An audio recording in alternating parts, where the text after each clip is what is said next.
Alphabet Mafia, and welcome back to another video. Today we are talking about one of the most iconic and important figures in LGBT history who has unfortunately been swept under the rug just a little bit. As a reminder, you can get these lights down below somewhere. For those that don't know, I am at my grandma's house. I'm a little homeless right now, so I went to my grandma's house and I can't hang these lights, so I just figured I would wear them. Right, yeah, these lights are kind of distracting. Before starting this video, I want to take a step back and address the state of the world, specifically the Black Lives Matter movement. If you are LGBT and you are not in support of Black Lives Matter, you are not in support of dismantling systemic racism, and shame on you. As you will learn from this video, if you are white or a white passing gay, we have a lot to owe the Black community when it comes to LGBT rights. In the least you can do with your privilege is to learn more about the Black Lives Matter movement and become an ally. So I have linked a few resources down below for you to check out at your convenience. And if it were up to me, Pride 2020 would be dedicated to the Black Lives Matter movement. Okay, let's talk Marsha P. Johnson. But before that, make sure to smash the like button somewhere down there for the YouTube algorithm so that more people can get educated on matters like these, and to let me know that you enjoy these videos and you want me to continue making them. So Marsha P. Johnson was born in 1945 and assigned the male gender at birth along with the name Malcolm Michaels Jr. I'm sorry. She frequently wore dresses as a kid, but given that society thought of her as a boy, she was frequently bullied and experienced severe homophobia, even from people like her own mother, who said that being gay was worse than being a dog. Lower than a dog. Being a golden retriever in an upper class family, it's not that bad. At 17, Marsha left her home in New Jersey with just $15 in her pocket and headed over to New York.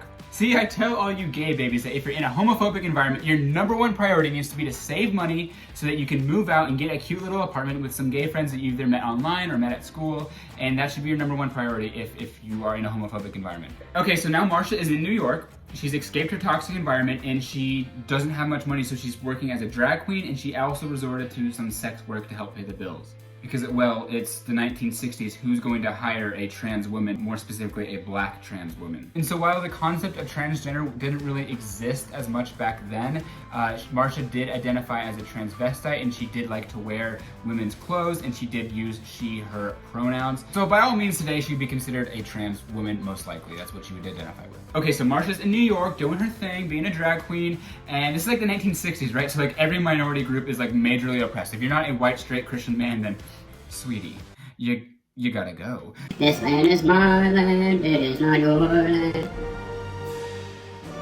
Okay, so this is absolutely insane. The mayor of New York had this cop squadron called the Public Moral Squadron. It kinda sounds like if the makers of VeggieTales wanted to create an Avengers movie. Okay, this isn't a joke. 60 years ago, there was literally a department of police that policed your morals. Thomas Jefferson, First Amendment, separation of church and state? We don't know her.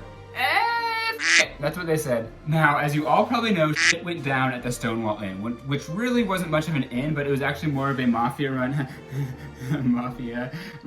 nightclub for gays and queer people. And yeah, we could do a whole video on the history and function of the Stonewall Inn, but we'll do that later. So the New York mayor at the time, this asshole, was like, go get them gays because them gays are gay and we don't like them gays. And so these two asshats show up, unannounced by the way, and they immediately start demanding that patrons of the bar show their ID. So this is a little bit of a problem for trans people or cross-dressers, right? Now here's where our hero, Marsha P. Johnson, comes in. That girl was like, no.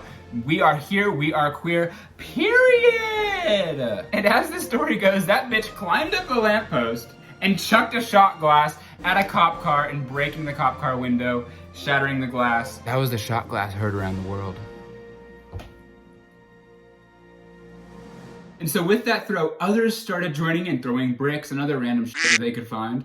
And it sparked the Stonewall riots, which the riots were a 6-day protest, a violent one, semi-violent at that really pushed off and started the catalyst for the LGBT equality and liberation movement. All because she was like 12 and threw a shot glass at the car. The very next year, Marsha helped co-found the Street Transgender Action Revolutionaries, which helps feed and house homeless transgender youth. She continued her activism work through the 70s and 80s, especially during the AIDS crisis, but she was never really a prominent figure both in media or history. And then in 1992, at 46 years old, her lifeless body was found in the Hudson River.